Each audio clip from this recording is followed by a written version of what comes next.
Drama serial दरार में आज की एपिसोड में सजल के माँ बाप उसको लेने के लिए आते हैं। तो वो देखते हैं कि सजल बड़े आराम से शहीद के हाथों में हाथ डाल के वहाँ से आ रही होती है। तो वो देख के पापा बड़ा परेशान होते हैं, कहते हैं कि सजल ये क्या। तो वो कहती है कि पापा जी आप यहाँ पे। तो उसके पापा कहते हैं कि हाँ हम तुम्हें लेने आए हैं, चलो हमारे साथ। वो कहती है मैं कहीं नहीं जाऊँगी, मैं यहाँ पे अपनी मर्ज़ी से रुकी हुई हूँ। शहीद कहता है कि हाँ तुम बताओ इन लोगों को, मैं तुम्हें रोका हुआ है या तुम अपनी मर्ज़ी से यहाँ पे हो। वो कहती है कि मैं अपनी मर्ज़ी से यहाँ पे हूँ और मैं यहाँ से नहीं जाना चाहती। जिस पर उसकी मम्मा कहती हैं कि सजल बेटा तुम क्या कह रही हो, तुम सोच रही हो कि तुम क्या कह रही हो। तो वो कहती है कि हाँ जी मैं सोच समझ के बात कर रही हूँ कि मैं यहाँ से नहीं जाना चाहती। उसके पापा कहते हैं कि तुम किस रिश्ते से इसके पास रह रही हो। तो वो कहती है कि मैं इसको बस, हम दोनों दूसरे मोहब्बत करते हैं और हम बहुत जल्द शादी कर लेंगे। जिस पे उसके पापा कहते हैं कि उसकी मम्मा उसको बहुत डांटती हैं, कहती हैं कि तुम एक इबादत गुजार तहज्जुद गुजार बाप की बेटी होकर ऐसी हरकतें कर रही हो, शर्म आनी चाहिए, तुम्हें डूब के मर जाना चाहिए। वो उसके ऊपर थप्पड़ मारती हैं। तो शहीद कहता है कि ये मत भूलें कि आप मेरे घर में खड़े हैं और मेरी बीवी के साथ आप ऐसा सलूक करेंगे और मैं आपको कुछ नहीं कहूँगा। जिस वजह उसकी मामा कहती हैं कि मैं इसकी माँ हूँ, हम इसके माँ बाप हैं, हम इसके साथ जो मर्जी सलूक करें, तुम कौन होते हो बीच में बोलने वाले।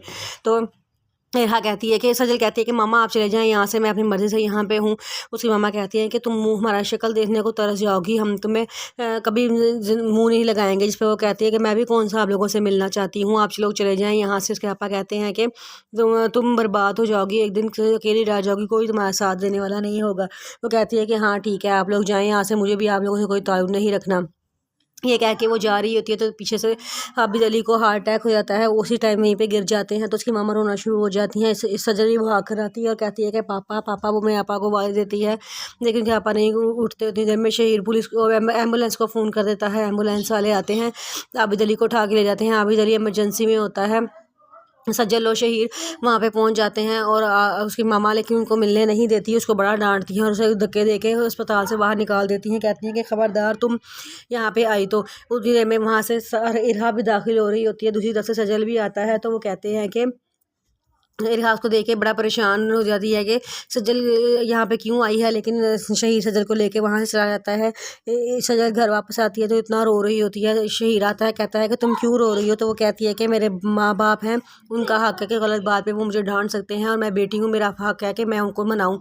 वो कहती है कि आप कल मेरे साथ उनके घर चले, हम उनको मनाए जाएंगे। उसको नहीं पता होता कि आबिद अली का इंतकाल हो चुका होता है। वो बड़े आराम से फ़ोन पे बातें करती है, अपने घर दाखिल होती है। तो हाँ लोग खड़े होते हैं।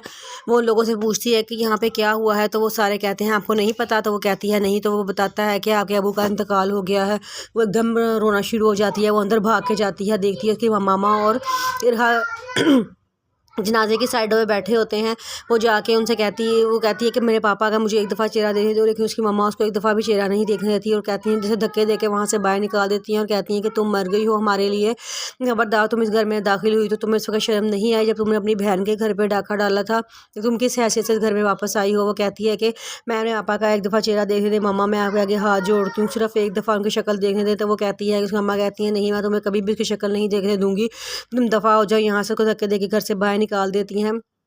वहाँ पे बैठी हुई औरतें बातें कर रही होती हैं आपस में, देखो कैसी बहन है, उसे अपनी ही बहन का घर तबाह कर दिया है। लगता है कि उसके शोहर ने तो उसकी बेटी भी उसे छीन ली है। देखो बेचारी कितनी गमगीन है। मुझे तो इरहा के लिए बहुत अफसोस हो रहा है, बेचारी में बड़ा जुल्म हुआ है। उसकी मामा कहती हैं कि आपने देखा ना, मैंने अपनी सगी औलाद को धक्के देके घर से बाहर निकाल दिया है। अब आप लोग खुदा का वास्ता ऐसी बातें ना करें, मेरे आबिद अली को सुकून से घर से रुखसत होने दें, उसके बाद जो दिल चाहे आपका बातें करना। फिर वो बहुत रो रही होती हैं और उसको आबिद अली को दफनाने के लिए सारे लोग अंदर आ जाते हैं और उनका जनाजा उठा कर ले जाते हैं और पीछे उसकी मामा और इरहा रोते रह जाते हैं।